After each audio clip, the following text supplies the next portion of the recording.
Good morning guys, good morning. Ayan, andito kami.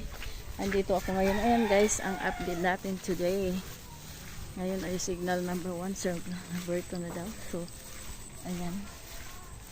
Andito po ako ngayon sa daan. So, ayan po, maambon na.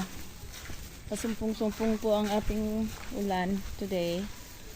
Ayan, kasi may bagyo nga. Dito sa amin, kasama kami sa bagyo sa Nueva Ecija. So ayan guys, malungkot. At ito na po yung daan sa amin papunta, kasi pag bumabaha kasi ayan, lumulubak-lubak na siya. So ayan po,